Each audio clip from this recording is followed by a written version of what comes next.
Muito boa noite, é com muita alegria que nós começamos mais um programa Direção Espiritual. Boa noite, Cleuber, muito obrigado mais uma vez pela sua presença ao longo deste mês com a gente aqui, muito obrigado. A experiência de voltar constantemente a Deus é a nossa dinâmica. Todo santo dia eu preciso voltar a Deus, porque voltar a Deus é voltar a mim. Hoje, por exemplo, você viveu um dia em que você doou, o seu tempo, o seu ofício, aquilo que você aprendeu. E é também o lugar onde você ganha o seu dinheiro para sobreviver, viver com dignidade. Hoje você se deu a muita gente.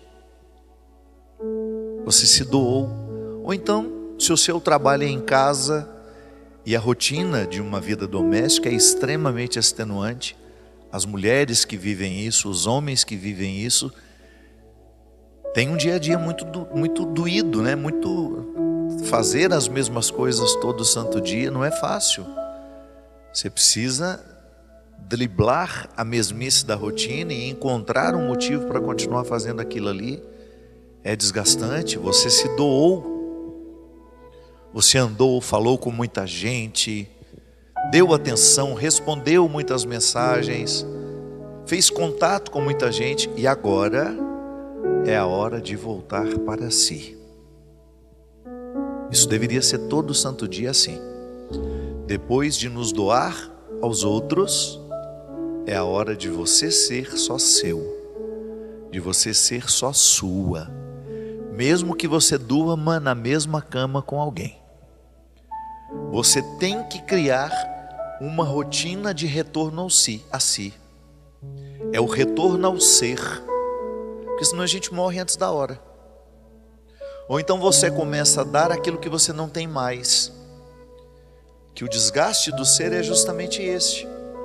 Quando você se doa muito aos outros e não recolhe e refaz para que no outro dia você tenha energia, força para continuar se oferecendo aos outros. E é interessante porque quando você volta a si, você está voltando ao Deus que habita você. E aí você vai fazer o exame de consciência, como nós falamos no programa da semana passada. Você vai entrar em comunhão consigo, ouvir-se, é muito importante. Infelizmente nós não temos muito este hábito. Nós vivemos com muita pressa, corrido, e a gente vai para a cama com a mesma pressa, com a mesma ansiedade que a gente viveu o dia todo. A gente não tira a cara do celular e a gente fica o tempo todo estimulado por ele. Não, crie a rotina de voltar a si. Sabe como quem vem fazendo um caminho de volta e reorganizando por onde você passou? Isso é fundamental na vida interior. Aliás, vida interior é isso. É você viver em constantes processos de autorrestituição. O desgaste do dia a dia, você vai se recompor dele, ficando sozinho um minutinho, às vezes até na hora do seu banho. Quando você vai tomar o seu banho, você não vai ter contato com outra pessoa, você não vai ficar atendendo nem recebendo ligações, não vai ficar mandando mensagens, e aí ali naquele momento você vai se refazer, vai voltar a você, ouvir-se. Sabe por quê, minha gente? Se a gente desaprende de se ouvir, você vai perdendo as referências do que você quer, do que você pode, do que você não quer, do que você não pode. Porque como é que você vai ter a informação se você não se escuta? E aqui entra uma característica da pós-modernidade, né? Nós estamos jogando para o outro a responsabilidade de nos dizer quem somos. Tem gente que vai para a terapia com essa ansiedade. Bem, o terapeuta ele vai me ajudar, mas sou eu quem preciso me dizer quem eu sou. O terapeuta não vai me dar uma resposta pronta. Eu preciso saber quem eu sou. Eu preciso saber o que eu quero, como quero, com quem eu quero. Porque se eu não tenho o hábito de me ouvir, de não prestar atenção, se eu não tenho o hábito de prestar atenção em mim, como é que eu vou saber isso? Recebendo recado dos outros? Ou então descobrindo da pior forma, que é quando nós adoecemos emocionalmente, ou até mesmo adoecemos fisicamente por consequências de uma insatisfação com a qual nós estamos convivendo há muitos anos. Vocês se recordam que nós fazíamos uma diferenciação aqui num dos nossos primeiros programas de retorno, quando nós voltamos com o programa? Nós fazíamos uma distinção entre o estar cansado e o estar insatisfeito. Como é que eu vou saber que eu estou apenas cansado? Quando eu me ouvir. A gente dizia, né? Eu estou cansado, faço férias e está tudo certo, volto restabelecido. Agora, se eu estou infeliz com o que eu estou fazendo, não tem férias que serão capazes de me descansar. É porque eu estou insatisfeito. E às vezes, por não ter o hábito de refletir, de pensar a diferença entre as duas situações, eu vou vivendo insatisfeito, porque eu não me pergunto, eu não dou atenção aos meus desconfortos, eu vou passando por cima deles, eu vou atropelando. E aí muitas vezes eu só vou parar quando o organismo entra em colapso. O que é a síndrome de Burnout? É quando nós trabalhamos demais e aquele trabalho está gerando uma insatisfação a ponto de despertar em nós quase que uma apatia diante da vida. A gente deixa de reagir, a gente fica sem coragem de sair da cama. Não pode. Para que a gente evite esses desastres, nós precisamos prestar atenção na vida que nós estamos vivendo todo santo dia. Então hoje você viveu, você fez escolhas, você conviveu com algumas pessoas, você disse coisas, você ouviu coisas. O que de tudo isso você reconhece como seu? O que de tudo isso você não reconhece como seu? O que de tudo aquilo que você viveu ao longo deste dia você gostaria de repetir amanhã? O que você não gostaria de repetir? É sobre isso que nós estamos falando. Vamos às participações. A Ges Marques DS me mandou lá na caixinha de perguntas, lá no Instagram. Você também pode participar. O meu Instagram é @pe Fábio de Melo com L só. Você me encontra lá. Você pode mandar a sua pergunta para o Direção Espiritual. Ela me diz assim: Padre, uma profissão pode dificultar o fortalecimento espiritual? O meu relacionamento com Deus? Eu sou advogada. Pode. Aquilo que nós escolhemos fazer pode e muitas vezes determina a qualidade da nossa vida espiritual. Se você tem um trabalho desgastante demais, que exaure as suas emoções, você vai ter muita dificuldade com a vida espiritual. Porque a vida espiritual, ela está muito ligada à saúde das nossas emoções. Eu me lembro que muito no passado, nós falávamos dos grandes conflitos, por exemplo, que o direito traz a quem o exerce. Um advogado criminalista, por exemplo, a lei estabelece, e está correto, que até mesmo um assassino precisa ser defendido. Ele pode constituir um advogado que vai tentar minimizar as consequências do crime que ele cometeu. Imagina o mundo do criminalista. É um mundo extremamente pesado. Ele vai lidar com situações extremamente difíceis, pesadas. A vida do criminalista vai ser, ela vai ser caracterizada por estar em constantes embates e combates.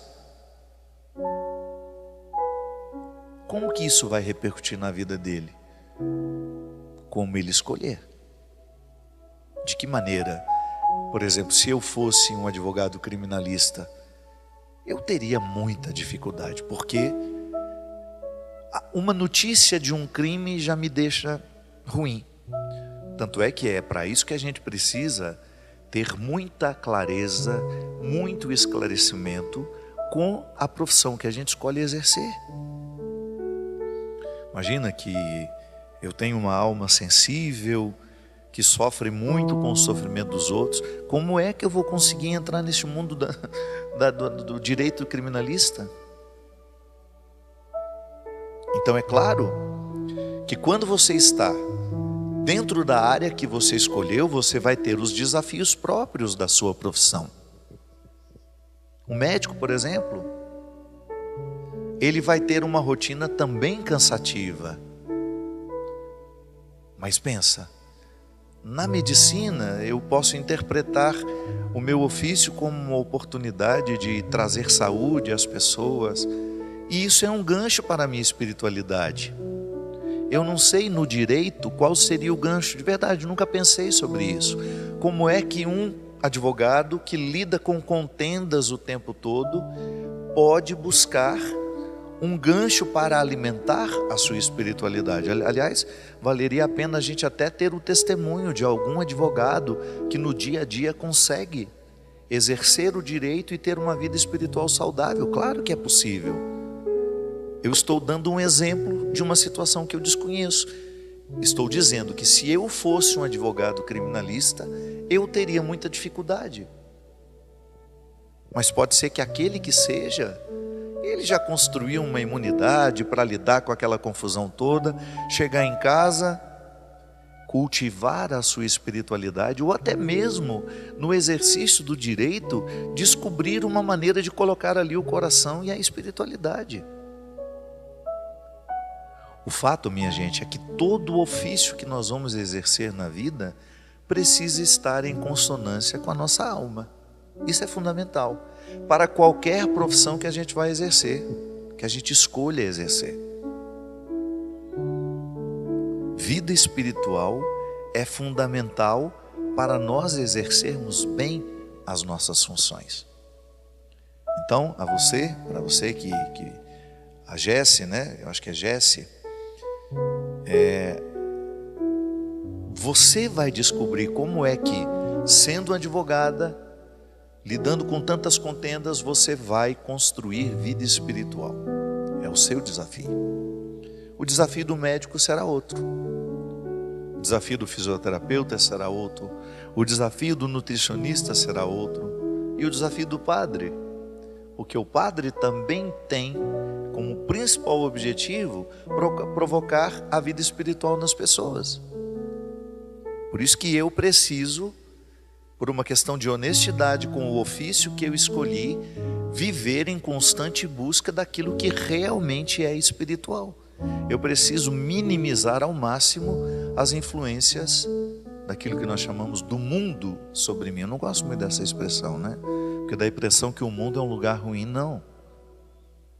Mas a gente entende. Quando a gente fala, São Paulo faz essa distinção de maneira muito clara: os frutos do Espírito e os frutos da carne. Um padre, por exemplo, precisa buscar constantemente o cultivo dos frutos do Espírito, porque senão eu não vou ser capaz de conduzir os outros. Inclusive aqui, o Horácio me fez uma pergunta muito interessante sobre direção espiritual. Ele falou: padre, o que não é direção espiritual numa relação entre mentor e direcionado? Veja bem, a vida espiritual, Horácio, ela engloba tudo. Então, a sua saúde emocional será sim pauta de conversa na sua direção espiritual. Tudo aquilo que você experimenta emocionalmente, você vai levar para o seu diretor espiritual. E às vezes eu falo assim, minha gente, isso parece muito distante da maioria das pessoas, porque os padres estão tão atribulados com as suas inúmeras atividades pastorais, que dificilmente sobra tempo para fazer a direção espiritual do seu rebanho. Às vezes o máximo que a gente consegue é atender confissão, e atendimento de confissão não é direção espiritual. Direção espiritual é isso que nós estamos fazendo aqui, que o Padre Joãozinho pensou de maneira genial. Quando ele quis o programa Direção Espiritual, ele quis justamente um espaço de encontro entre um sacerdote e o cristão católico, ou todo aquele que é cristão e que se identifica com aquilo que a gente fala. Porque você muitas vezes não tem a direção espiritual na sua paróquia, mas você acaba usando o programa de direção espiritual para você, mediante uma reflexão de alguém que mandou uma questão, ou do próprio assunto que eu trato aqui, você andar os caminhos interiores da reflexão e melhorar a qualidade da sua espiritualidade. O que não é direção espiritual? Tudo aquilo que não faz você evoluir. Não é? Se na conversa com o seu diretor espiritual ele começa a propor coisas que ferem o bom senso, ou que você já identifica que aquilo não é uma inspiração divina, ali deixa de ser direção espiritual. Mas toda vez que você percebe que o que está sendo dito está ajudando você a pensar a sua vida, a melhorar a qualidade da sua vida emocional, a repensar a sua postura no seu trabalho, ou até mesmo as escolhas que você fez, você está em estado de direção espiritual. Onde é que é mais comum ter direção espiritual? As pessoas que são consagradas. Eu, como seminarista, eu tinha que ter um diretor espiritual. Os leigos consagrados costumam ter um diretor espiritual. As irmãs, as freiras, as consagradas. E nem sempre no meio do povo a gente encontra alguém que fala: eu faço direção espiritual. Faz muita falta. Por isso que o programa pode ser uma espécie de ajuda.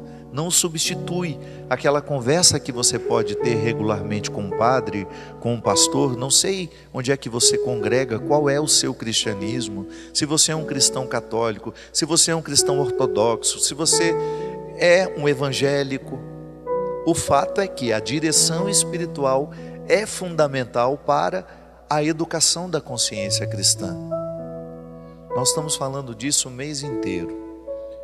Nós falávamos aqui ao longo do mês que o nosso espírito precisa ser educado. Isso é fruto da direção espiritual. É quando você começa a perceber que você está aprendendo a fazer o caminho interior. Porque às vezes, eu volto a dizer, isso aqui é uma tônica que eu falo sempre que posso. Às vezes eu sou muito religioso, isto é, participo da missa, participo do culto, participo do grupo de oração, participo do terço dos homens, vou regularmente à igreja, mas não sou uma pessoa espiritualizada. Acontece. Nem sempre a vida religiosa se transforma em vida espiritual. Porque quando é que eu sei que é vida espiritual? Quando a minha participação na igreja, quando a minha participação religiosa está me fazendo andar os caminhos de dentro, que são os mais difíceis de serem percorridos. Que é quando eu entro aqui dentro de mim, me escuto, me percebo, consequentemente faço perguntas importantes. Aqui no intervalinho mesmo, eu conversava com a minha produtora Bia, que é uma querida amiga. Ela dizia que o Padre Jonas dizia, quando tinha alguém em crise, ele via o aspecto positivo da crise e dizia: agradeça a Deus pela crise. Crise é uma oportunidade que a gente tem de ficar desinstalado.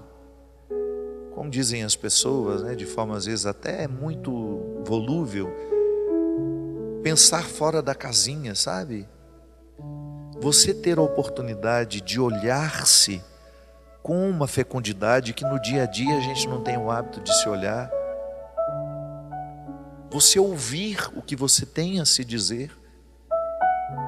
Porque quando você se escuta, quando você presta atenção na voz da sua consciência, que diz o que é certo e o que é errado, você está ouvindo a voz de Deus.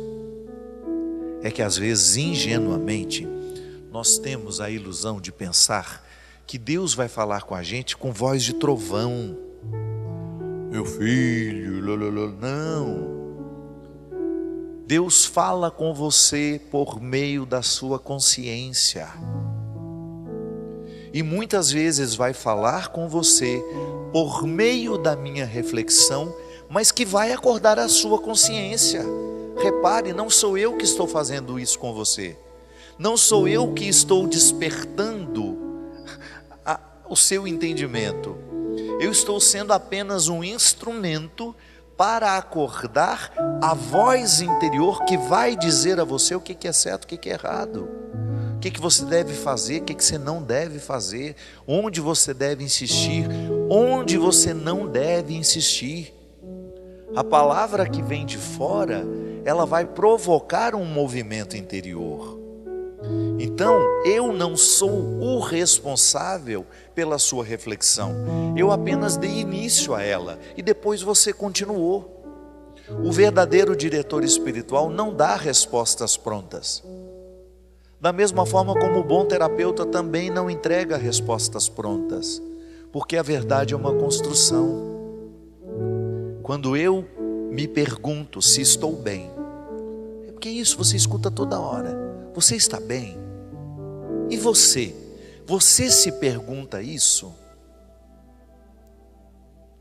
Você olha no espelho e honestamente pergunta: você está bem? Não é o outro quem deve nos perguntar isso. E às vezes o outro nos pergunta e a gente não sabe o que dizer. Por quê? Porque a gente não tem o hábito de se fazer essa pergunta. Estou indo, estou bem. Já se ouviu o suficiente para responder isso com propriedade? Não? Então está na hora de começar a fazer. Vamos lá. Quarta-feira que vem a gente está de volta. Tem um monte de programa aí que já está. A CN Plus, não é isso? Todos os programas estão lá à disposição. Tratamos vários assuntos aqui já. Quem sabe um deles vai fazer bem a você. Quem sabe um deles vai fazer bem a alguém que você conhece. Envie o link, manda um pedacinho. É assim que a gente melhora emocionalmente, espiritualmente, quando a gente se coloca no caminho interior que nos mostra quem é Deus em nós. Obrigado pela sua companhia. Até a semana que vem, se Deus quiser, que seja uma semana de bênçãos, sobre a proteção do nosso Deus Todo-Poderoso, que é Pai, Filho e Espírito Santo. Amém. Até lá. Nem deixaste-me falar da ingratidão, morreu o abraço mal que eu fiz. Vesta, roupa nova, anel, sandália aos pés, voltei à vida, sou feliz.